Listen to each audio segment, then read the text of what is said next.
talk about this often, and we always talk about the fact that you can learn a lot more from the failures than you can from the successes. And you have to figure out where those landmines are and then how to best avoid those, or help entrepreneurs, and ourselves included, figure out the clues of where those landmines are. Not that you're going to avoid all of them, right? But it's also, when you do step on one, figuring out, okay, how do you recuperate? How do you balance back and pick yourself up? They should be pure. And I think a lot of times, when we're born into this world, we actually wind up going backwards. And it seems like the more we mature, the more responsible our dreams become, and the more governors we put on ourselves and our ability to dream and to reimagine. And it's always a fight for us parents and for you guys to make sure that your dreams always stay pure. And so it's not a matter of pushing beyond your limitations or expectations. It's really a matter of protecting your dreams, protecting your imagination. That's really the key. And when you do that, then the world just seems limitless. You for a long way. The one moment that stands out of, we've done, I don't know how many done, we've done what, 800 events. Mm-hmm. The one time was 4 a.m. We went out to practice at 4 a.m. And that was your idea to do it. But then, all these Nike people are like, no, let's not do that. And then you're like, let's do it at 4 a.m. So you got security, you got brand marketing, sports marketing going, no, let's not do it. You're like, let's do it. Because that's your obsessed to this, right? To me, it just makes complete sense. Not to us. But I don't, okay, so. See, all right. Usually, I'm sleeping at 4 a.m. You're working out. So talk about that. Okay, so if your job is to try to be the best basketball player you can be, mm-hmm. right? To do that, you have to practice, you have to train, right? You want to train as much as you can, as often as you can.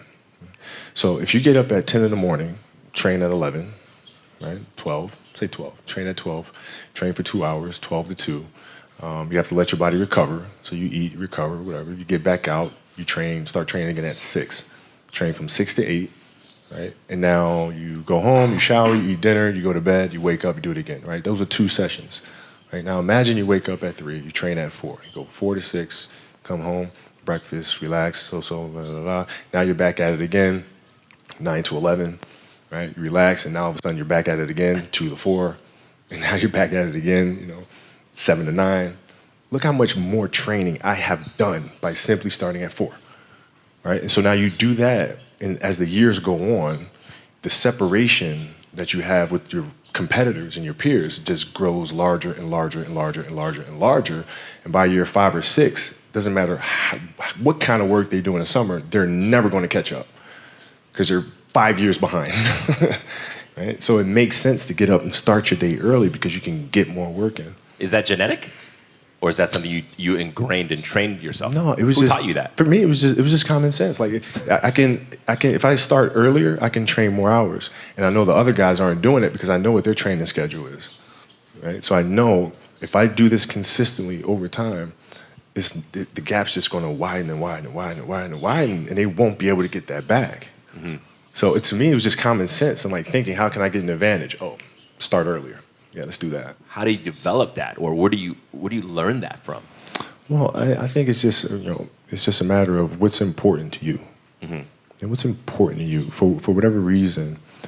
I felt like I didn't feel good about myself if I wasn't doing everything I could to be the best version of myself. Mm-hmm. If I felt like I left anything on the table, it would eat away at me. I wouldn't be able to look myself in the mirror. Right? So the reason why I can retire now and be completely comfortable about it because I know that I've done everything I could to be the best basketball player I could be. Mm-hmm. And so that's where it comes from for me. You can't leave any stone unturned. I think the best way to prove your value is to work, is to learn, is to absorb, to be a sponge. Right? But you always want to outwork your potential. As hard as you believe you can work harder than that. And that's what I tried to do when I first came in the league. But, basketball is such a direct competition sport that me coming in at 17, I hated when, like, my teammates would say, I get hit with an elbow, right? Shaq would hit me with an elbow in practice. And, like, Nick Van Exel would come up and say, "Are you okay?" I'm like, what?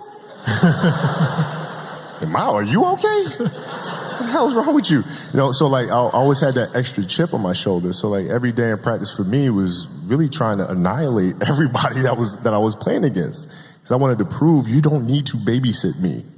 Like I'm fine, you know? And so it's always that competitive nature, the work ethic, and curiosity. Because I asked a lot of questions. You know, playing with Bryants, I asked him a lot of questions. Eddie Jones, who was great at chasing guards off the screens, and I didn't understand how to do that.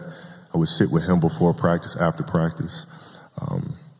Magic, James Worthy, Kurt Rambis, Kareem Abdul, all the Laker greats. I would always sit down and just ask them questions about certain games that I studied growing up. What actually happened there? What did you feel there? Why? You know, Bird tough to defend. Why? Because you look slow as shit than me. So like, I'm missing something. So like, tell me what I'm missing. You know what I mean? And so I would always ask questions and try to learn as much as I could. Down your competitiveness and your approach in the new work environment. Yeah. More than a little bit. Yeah. No, well, like I said, basketball is different because it's such a direct competition.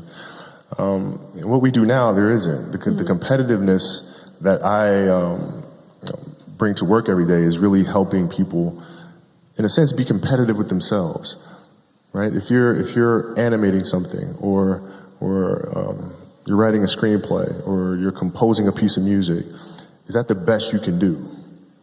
Right? Don't ask me. Don't say, okay, do you approve? Don't ask me. I'm not the musician. I'm not the composer. You know. Right? So the competitiveness is more from an individual perspective. Is this the best you can do? And if the answer is yes, then off we go. That you used to play guys to 100. You'd be like, you have to stay in this gym and play me to 100. And I mean, what was the biggest margin of victory you'd ever win at? Well, in high school, I used to spot guys 99 to 100. No kidding. But, you know, listen, these practices are meant to be competitive. They're meant to be competitive. If your practices aren't more competitive than the games themselves, you're doing the wrong thing. Mm-hmm. And most of these teams and coaches have gotten into a mindset of resting players. Mm-hmm. Oh, it's too much. You know, we're not going to practice light day. Phil never gave us a light day. Mm-hmm. There's no days off. You show up and you work. Yeah. You practice. Yeah. And practices are going to be worse. They're going to be more physical.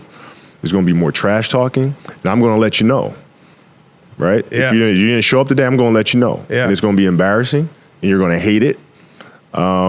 But when Game 7 rolls around, the NBA Finals, you will be prepared. And from the love for the game, you know, I loved everything about it. Like the smell of the ball. You love the smell of the ball? Yes, the ball. You know, the smell of like brand new sneakers and like the sound the ball makes when it hits the ground. Sneakers in the gym. Sneakers squeaking. Yeah, the ball going through the net. Like all those things I love.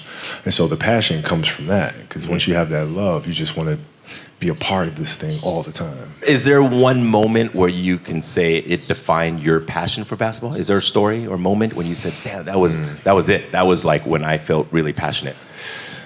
No, it doesn't. It never leaves. It never leaves. Like the game is just a part of me. So it never leaves. Even now that I'm retired, you know, everything that I've learned from the game of basketball, I've carried it over into life. Mm-hmm. You know, like basketball's helped me be a better person, a better friend, a better father.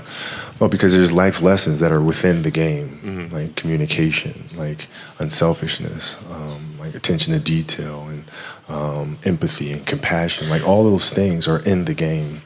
And as an athlete, if we are aware of those things, it helps us become better human beings. Mm-hmm. And you can apply that toward your post basketball days. Retirement, into your business world, your future ventures? Sure. I mean, you can apply, I was applying that even while I was playing, just in life outside of the game, and even more so now, you know, in building a business and all these things, you know, the kind of culture you want to have, you know, all those things are directly learned from the game of basketball. Mm-hmm. It was a very simple one. And this is where I think film plays a big part of my life. You know, Rudy was one of my favorite films growing up. After watching that film, I come to understand if I could work that hard every day, with being blessed with the physical tools that I have, what would my career be? And I made a promise to myself from that day that I was going to work that hard every single day so that when I do retire, I have no regrets. And that was the most important thing for me, is to leave no stone unturned, get better every single day. And if I lived that way, then over time, I'd have something that was beautiful. But that was my philosophy. It seems like a pretty simple one, but if you live your life to just get better every single day, you do that for 20 years, what do you have? I remember when I played basketball when I was like 10 or 11 years old, in a very prominent summer league in Philadelphia called the Sunny Hill League, where my father played, my uncle played, and they were like all-time greats and all such stuff. And Wilt Chamberlain played in the league, Earl Pro Monroe played in the league. And here I come playing, and I don't score 1 point the entire summer. Really? Not one. How old were you? 10, 11. And you're playing against other 10, 11-year-olds? Uh-huh. And you didn't score once? Not one. Were you in the game? I was in the game. How'd you not score? Because I was terrible. Really? Yeah. That At 10, happened. 11 years old, you were that terrible. Awful. And I had these big knee pads on because I was growing really fast. And I had socks all the way up here, and I had like the high top Skinny, fades, like skinny as hell. And I scored not a free throw, not a lucky shot, not a breakaway layup, 0 points. Is that when you think the mentality of hard work started to come in for you at that age, when you failed so miserably, I guess, that summer? I think that's when the idea of understanding a long-term view became important, because I wasn't going to catch these kids in a week. I wasn't going to catch them in a year, right? So that's when I sat down and said, okay, this is going to take some thought, all right? What do I want to work on first? All right, shooting. All right, let's knock this out. Let's focus on this. Half a year, 6 months, do nothing but shoot. All right, after that, all right, creating your own shot. And then you focus. So I started creating a menu of things. When I came back the next summer, I was a little bit better, right? And A menu being like, I've got my jump shot from 15, I've got my I got my jump fadeaway, shot from I've got 15, I got my three-point shot, like just open shots, not miss open shots, right? Right. Be able to shoot it with speed, because those kids are so much more athletic. Yeah. And then the next summer I came back, I was a little better. And the summer came back, You the scored. next summer I was a little better. I scored. Yeah, it wasn't much, Right. but I scored. And this is 12, 13. 12, 13. And then 14 came around, back half of 13, 14 years old, and then I was just killing everyone. And it happened in 2 years. And I wasn't expecting it to happen in 2 years, but it did, because what I had to do was work on the basics and the fundamentals, while they relied on their athleticism and their natural ability. And because I stick to the fundamentals, it just caught up to them. And then my body, my knees stopped hurting. I grew into my frame. And then your athleticism, once you have the fundamentals, Exactly. the hard work, the mindset, and you tack on the athleticism, it's game over. Then it was game over. Wow. So from 13, you're good, average still? I was good. I was good. And then about the end of my third, like right when I was turning 14, I became the best player in the state. At 14? At 14. So from 12 to 14, you went from scoring 0 to being the best in the state of all ages. Yep. Lesson number 3, have a strong purpose. Trivial things weren't going to pull my attention. It had to be things weren't going to pull my attention. It had to be things that I had a purpose. I wanted to be one of the best basketball players to ever play. And anything else that was outside of that lane, I didn't have time for. At what age did that goal become crystal clear? I made that deal with myself at 13 years old. At 13 years old? 13 years old. That's the you deal were I made. crystal clear about it? Crystal clear. And where did inspiration come from? The love of the game. The love of the game, the challenge. Like I would watch Magic play, I'd watch Michael play, and I would see them do these unbelievable things, and I'd say, can I get to that level? I don't know, but let's find out. And first. When I retired from the game, I sat there asking kind of all the wrong questions. What's the biggest industry I can get into? And it's all the wrong stuff. And you got to sit there and ask yourself, okay, what am I truly passionate about? What do I enjoy doing?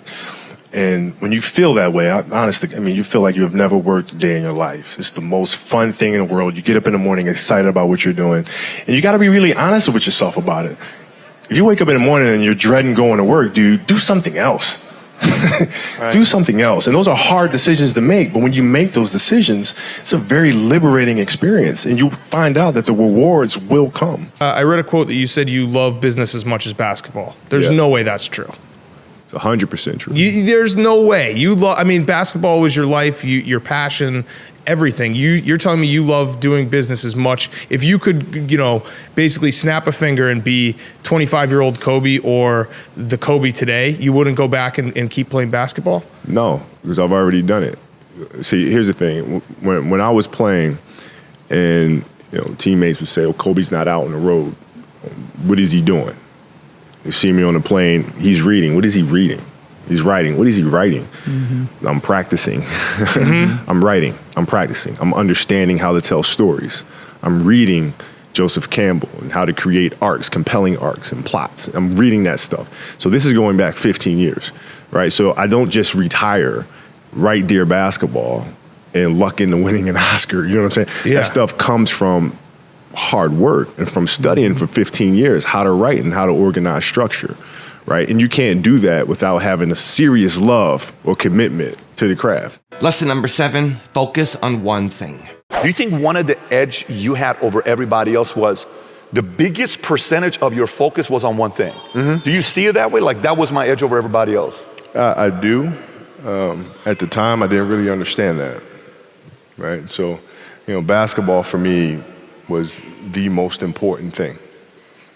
So everything I saw, whether it was TV shows, whether it was books I read, people I talked to, everything was done to try to learn how to become a better basketball player. Everything. And so when you have that point of view, then literally the world becomes your library to help you to become better at your craft. And kind of the current with Michael, was there ever a moment that you guys spoke that you felt like it energized you and you learned from him?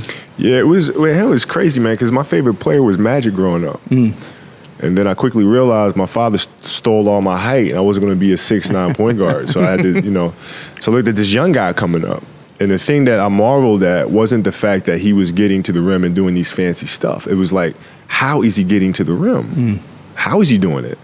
Right? And you look at the footwork, you look at the fundamentals, you look at the spacing, the pacing, right? And all those little things, the angles. Mm.